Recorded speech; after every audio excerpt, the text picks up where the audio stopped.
ലിജോ, നമ്മൾ തുടക്കത്തിലെ പറഞ്ഞിരുന്നു LDF-നെ അതൊരു തരത്തിലും ഇല്ലാതാക്കാനില്ലെങ്കിൽ ആ കോട്ടയ്ക്ക് ഒരു വിള്ളൽ പോലും വരുത്താൻ സാധിക്കാത്ത ജില്ലയാണ് കൊല്ലം. പ്രത്യേകിച്ച് തദ്ദേശ തെരഞ്ഞെടുപ്പിൽ എത്രത്തോളം ആവേശമോടെ ഇടതുപക്ഷത്തിന് ഉയരാറുണ്ട് എന്ന് നമുക്ക് കാണാൻ സാധിക്കാറുണ്ട് പല തെരഞ്ഞെടുപ്പിലും. പക്ഷേ ഇത്തവണ എങ്ങനെയായിരിക്കും? പല വിഷയങ്ങളുണ്ട്, പല രീതിയിൽ ചോദ്യം ചെയ്യപ്പെട്ട സംഭവങ്ങളുണ്ട്. LDF-നകത്ത് തന്നെ വലിയ വിഭാഗീയതയുൾപ്പെടെയുള്ള പ്രശ്നങ്ങൾ ഉണ്ടായിട്ടുണ്ട്. അപ്പം ആ തരത്തിൽ എങ്ങനെയാണ് കൊല്ലം ഇത്തവണ തദ്ദേശ തെരഞ്ഞെടുപ്പിനെ നേരിടുന്നത്? ഇപ്പോൾ കൊട്ടിക്കലാശത്തിന്റെ ഏതു ഭാഗത്താണ് ലിജോ നിൽക്കുന്നത്? എത്രത്തോളം ആവശ്യമുണ്ട്?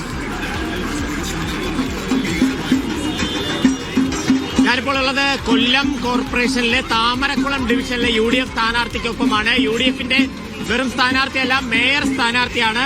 ഈ ഓട്ടോറിക്ഷയിൽ നടന്നാണ് വോട്ട് ചോദിക്കുന്നത്. അവസാനം ഇത് ശരിക്കും പറഞ്ഞാൽ ഞങ്ങളുടെ അവസാനത്തെ ലാപ്പാണ് ഈ തെരഞ്ഞെടുപ്പ് പ്രചരണ പരിപാടിയുമായി ബന്ധപ്പെട്ടത്.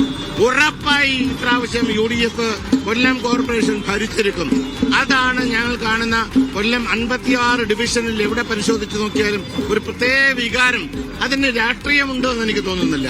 എല്ലാ രാഷ്ട്രീയത്തിനും അതീതമായി കമ്മ്യൂണിസ്റ്റുകാർ പോലും പ്രതീക്ഷിക്കുന്നത് ഇപ്രാവശ്യം ഇക്കുറി കൊല്ലത്തൊരു മാറ്റം വേണം, കൊല്ലം മാറണം, ഈ കോലം മാറും എന്നുള്ളതിന് ഒരു സംശയവും വേണ്ട. ഇക്കൊല്ലം മാറിയിരിക്കും. ഈ പ്രാവശ്യം UDF കൊല്ലം കോർപ്പറേഷൻ ഭരിച്ചിരിക്കും. അതിന് ഒരു സംശയം ഇതുവരെ ഇല്ലാത്ത രീതിയിൽ വലിയ രീതിയിലുള്ള ഒരു കൊട്ടിക്കലാശം എല്ലാ ഭാഗത്തും. അതിവിടെ മാത്രമല്ല, കൊല്ലം നഗരത്തിൽ എവിടെയൊക്കെ കൊല്ലം കോർപ്പറേഷനിൽ UDF സ്ഥാനാർത്ഥി എല്ലാ ഡിവിഷനിലും കാണുന്ന ഒരു പ്രതിഭാസമാണ്. അതൊരു വലിയ ജനവികാരമാണ് എന്നുള്ളതാണ്. എന്തായാലും വലിയ റോഡ് ഷോയൊക്കെ ആയാണ് ഈ ഓട്ടോറിക്ഷയിൽ സഞ്ചരിച്ചുകൊണ്ടിരിക്കുന്നത്. ഈ റോഡ് ഷോയിലൊപ്പം തന്നെ ബിന്ദു കൃഷ്ണ ഉൾപ്പെടെയുള്ളവരുണ്ട്. എനിക്ക് തോന്നുന്നു തദ്ദേശ തെരഞ്ഞെടുപ്പിൽ ഇങ്ങനെ ഒരു റോഡ് ഷോയും കൊട്ടിക്കലാശവും ഒക്കെ UDF ഉണ്ടായിട്ടില്ല. വൻപിച്ച ഭൂരിപക്ഷത്തോടുകൂടി ഐക്യ ജനാധിപത്യ മുന്നണി കൊല്ലം കോർപ്പറേഷൻ പിടിച്ചെടുക്കുക തന്നെ ചെയ്യുമെന്ന ആത്മവിശ്വാസമാണ് ഈ പ്രചാരണത്തിന്റെ അവസാന ലാപ്പിൽ ഞങ്ങൾക്ക് പങ്കുവയ്ക്കാനുള്ളത്. CPM ദുർഭരണം നടത്തി അഴിമതിയും കൊള്ളം മുതൽ പങ്കുവെച്ചുകൊണ്ടും കമ്മ്യൂണിസ്റ്റ് പാർട്ടികൾ പോകുമ്പോൾ ജനങ്ങളുടെ വിഷയങ്ങൾ ഏറ്റെടുത്തുകൊണ്ടാണ് UDF മുന്നോട്ട് പോകുന്നത്. വിജയം സുനിശ്ചിതമാണ്. 2026 വരാൻ പോകുന്ന ഭരണമാറ്റത്തിന്റെ സെമി ഫൈനൽ വിജയിച്ചുകൊണ്ട് UDF മുന്നോട്ട് പോകും. ആവേശത്തിന്റെ കൊടുമുടി തന്നെ ആയിരിക്കും എന്ന് ആവേശ കൊടുമുടി കയറിക്കൊണ്ട് തന്നെ ഞങ്ങൾ മുന്നോട്ട് പോകും. അത് തന്നെയാണ് പറയുന്നത്. അതായത് UDF നേതാക്കൾ തന്നെ പറയുന്ന ഒരു കാര്യം അതാണ്. ഇതുവരെ ഇല്ലാത്ത രീതിയിലുള്ള ഒരു കൊട്ടിക്കലാശവും പ്രചരണ രീതിയൊക്കെ തന്നെയായിരുന്നു കൊല്ലം ജില്ലയിൽ UDF-ഉം ഇത്തവണ ഉണ്ടായിരുന്നത്. അതൊക്കെ വോട്ടായി മാറുമെന്നുള്ളൊരു പ്രതീക്ഷ തന്നെയാണ് അവരും പങ്കുവെക്കുന്നത്. മേയർ സ്ഥാനാർത്ഥിയാണ് ഒരു ഓട്ടോറിക്ഷയിൽ ആളുകളെയൊക്കെ അഭിവാദ്യം ചെയ്തുകൊണ്ട് ചിന്നക്കടയിലേക്ക് എത്തി. അവിടെയാണ് അതായത് ഈ അടുത്തുള്ള ഡിവിഷനുകളുടെ എല്ലാം തന്നെ കൊട്ടിക്കലാശം സംഘടിപ്പിച്ചിരിക്കുന്നത്.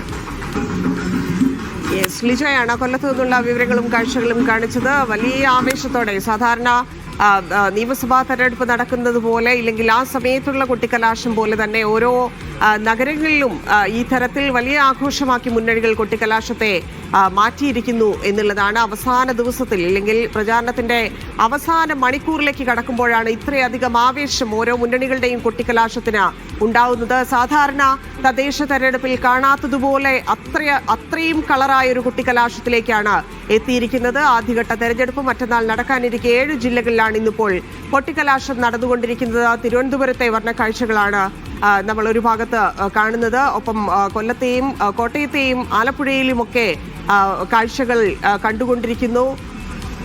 ആളുകൾ അതിന്റെ പ്രചാരണത്തിന്റെ എല്ലാ രീതിയിലും 27 ദിവസത്തിന്റെ അതിൻ്റെതായ രീതിയിൽ ഉപയോഗിച്ചതിന് ശേഷം അവസാന ദിവസത്തിലേക്ക് എത്രത്തോളം വർണ്ണാഭമാക്കാമോ, ഇല്ലെങ്കിൽ എത്രത്തോളം ആവേശമുള്ളതാക്കാമോ കലാശക്കൊട്ട്, അത്രത്തോളം ആവേശമുള്ളതാക്കി മാറ്റിയിരിക്കുന്ന കാഴ്ചകളാണ് കാണുന്നത്. മാത്രവുമല്ല, രാഷ്ട്രീയമായിട്ട് വളരെ പ്രാധാന്യമുള്ള തദ്ദേശ തെരഞ്ഞെടുപ്പ് കൂടിയാണ് മുന്നിൽ നിൽക്കുന്നത്. അതുകൊണ്ട് തന്നെ ആ രീതിയിൽ രാഷ്ട്രീയ പാർട്ടികളും അതിനെ ഉപയോഗപ്പെടുത്തുന്നു എന്നുള്ളതാണ് കാണുന്നത്. കൊട്ടിക്കലാശത്തിന്റെ ദൃശ്യങ്ങൾ വന്നുകൊണ്ടിരിക്കുന്നു. ഓരോ സമയത്തും ഇനി ഏതാനും മിനിറ്റുകൾ മാത്രമാണ് കലാശക്കൊട്ടിന് ബാക്കിയുള്ളത്. അതിനുള്ള എല്ലാ തയ്യാറെടുപ്പുകളും അവസാനിച്ചു കഴിഞ്ഞു. എല്ലാ സ്ഥലങ്ങളിലേക്കും വാർഡ് തലത്തിൽ പോലും വലിയ രീതിയിൽ കൊട്ടിക്കലാശം നടക്കുന്നു എന്നാണ് പല സ്ഥലങ്ങളിൽ നിന്നും നമുക്ക് അറിയാൻ സാധിച്ചിരുന്നത്. നേരത്തെയൊക്കെ ഒരു കേന്ദ്രത്തിലേക്ക് എല്ലാവരും എത്തിച്ചേർന്ന് കൊട്ടിക്കലാശം നടത്തുക എന്നുള്ളതായിരുന്നു പതിവ് രീതി. അതെല്ലാം തെറ്റിച്ച് ഓരോ വാർഡ് അടിസ്ഥാനത്തിൽ തന്നെ കൊട്ടിക്കലാശത്തിലേക്ക് എത്തിയിരിക്കുകയാണ് തദ്ദേശ തെരഞ്ഞെടുപ്പ് 2025. സുനിൽ ഐസക് ചേരുന്നുണ്ട്. സുനിൽ, നഗരം മുഴുവൻ, തലസ്ഥാനം മുഴുവൻ കൊട്ടിക്കലാശമാണെന്നാണ് അറിയാൻ സാധിച്ചത്. ഓരോ പോയിന്റുകളിലും ഓരോ വാർഡുകളുടെ ആഘോഷങ്ങൾ നടക്കുന്നുവെന്ന് അറിയുന്നു. എവിടെയാണ് നിൽക്കുന്നത്? എത്രത്തോളം ആവേശമുണ്ട്? പതിവിലും നേരത്തെ ഒക്കെ ഉണ്ടായിരുന്ന തദ്ദേശ തെരഞ്ഞെടുപ്പിന്റെ കൊട്ടിക്കലാശങ്ങളൊക്കെ എടുത്തു നോക്കുമ്പോൾ എത്രത്തോളം വ്യത്യസ്തമാണ്?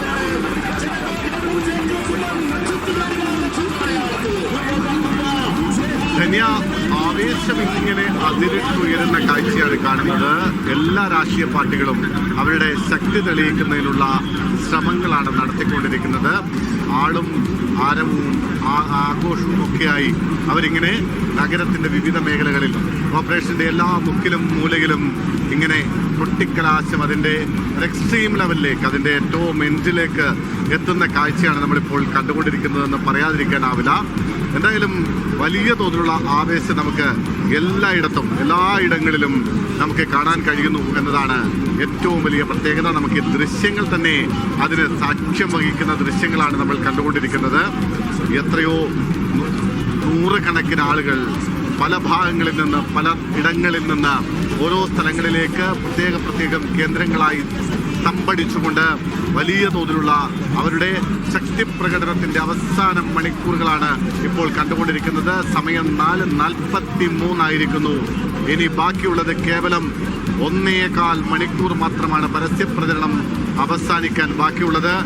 ആ സമയത്ത് പരമാവധി അവരുടെ ശക്തി തെളിയിക്കുന്നതിനുള്ള മാർഗം, അല്ലെങ്കിൽ അതിനുള്ള ശക്തി തെളിയിക്കുന്ന കാഴ്ചകളാണ് നമ്മൾ കണ്ടുകൊണ്ടിരിക്കുന്നത്.